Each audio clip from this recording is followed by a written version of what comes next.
দর্শক, যদি একটি কুকুর মারা যায় তখন কি মানুষ বলে আলহামদুলিল্লাহ? জবাবটা হবে না। যখন একটি শূকর মারা যায় বা একটি শিয়াল মারা যায় তখন কি মানুষ বলে আলহামদুলিল্লাহ? তখনও মানুষ বলে না। কিন্তু যদি এমন একটি প্রাণী মারা যায় যেই প্রাণীটা দিনের পর দিন মানুষের ক্ষতি সাধন করেছিল, সেই প্রাণীটা যদি মারা যায়, হোক সেটা কুকুর হোক সেটা গরু, কিন্তু মানুষ বলবে আলহামদুলিল্লাহ। ঠিক এমনই হয়েছিল আজ। আওয়ামী লীগের সাবেক এমপি, সাবেক মন্ত্রী তোফায়েল আহমেদ মারা গিয়েছে। তার মৃত্যুতে মানুষ আলহামদুলিল্লাহ বলে ঢল নামিয়ে দিয়েছে। কিন্তু এটা কেন?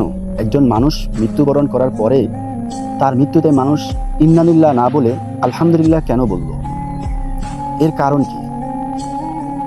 কি এমন অপরাধ করেছিল তোফায়েল আহমেদ যার কারণে মানুষ তার মৃত্যুতে ইন্নালিল্লাহ না বলে আলহামদুলিল্লাহ বলেছিল? তো উল্লেখযোগ্য অনেকগুলো কারণ আছে, তার মধ্যে আমি একটি কারণ আজকে আপনাদের সামনে উল্লেখ করার চেষ্টা করব ইনশাআল্লাহ।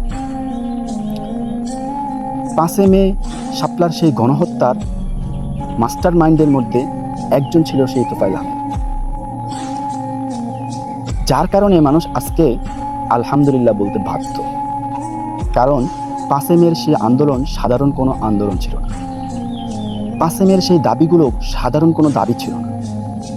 এটা ছিল অস্তিত্বের লড়াই, এটা ছিল ধর্মের লড়াই। আসলে কি হয়েছিল পিছনে ফিরে দেখা যাক। 5 মের সেই দাবিগুলো কেন হয়েছিল? মূল কারণ হচ্ছে শাহবাগী নাস্তিক মুরতাদরা আল্লাহকে গালি দেওয়া শুরু করে, রাসূলুল্লাহ সাল্লাল্লাহু আলাইহি ওয়াসাল্লামকে গালি দেওয়া শুরু করে, ব্যঙ্গ করা শুরু করে। এমতো অবস্থায় দেশের তাওহীদি জনতা, উলামায়ে কেরাম একতাবদ্ধ হয়ে রাজপথে নামতে বাধ্য হয়। সরকারের কাছে বারবার দাবি করে যেন এই নাস্তিক মুরতাদদেরকে সঠিক উপযুক্ত বিচার করা হয়। কিন্তু সরকার সেটা না করে এই নিরীহ তাওহীদি জনতার উপর নির্মম অত্যাচার চালিয়েছিল, গণহত্যা চালিয়েছিল সেই 5 মে রাতে। সেই গণহত্যা চালানোর যেই পরিকল্পনা, সেই পরিকল্পনা করেছিল তাদের মধ্যে একজন ছিল তোফায়েল আহমেদ। তো যারা আল্লাহ ভীরু না, আল্লাহ বিরোধী, রাসূলুল্লাহ সাল্লাল্লাহু আলাইহি ওয়াসাল্লামের বিরোধী নাস্তিকদের পক্ষপাতিত্ব করলো, তাদের মৃত্যুতে মানুষ ইন্নালিল্লাহ কিভাবে বলে? অবশ্যই মানুষ আলহামদুলিল্লাহ বলবে, এটাই যুক্তি। সেই 5 মের ঘটনার পরে তোফায়েল আহমেদ বলেছিলেন যে আমরা বিজয়ী হয়েছি, মোল্লারা হেরে গিয়েছিল।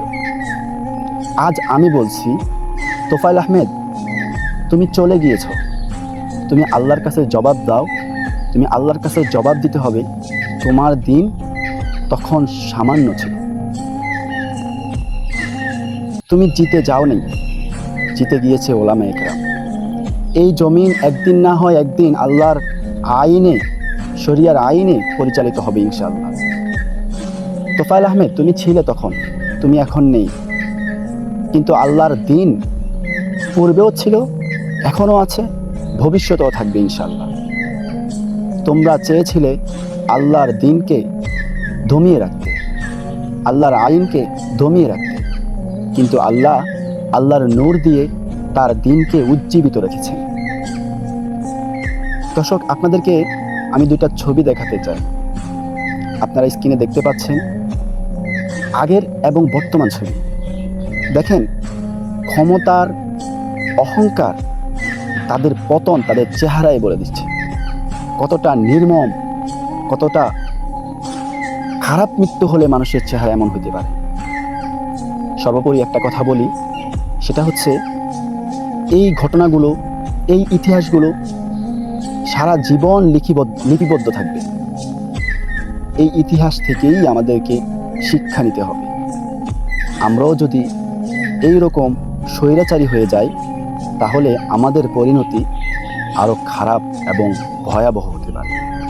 আল্লাহ তাআলা আমাদেরকে বোঝার এবং সঠিক পথে চলার তৌফিক দান করুক। ওমা তাওফীকি ইল্লা বিল্লাহ।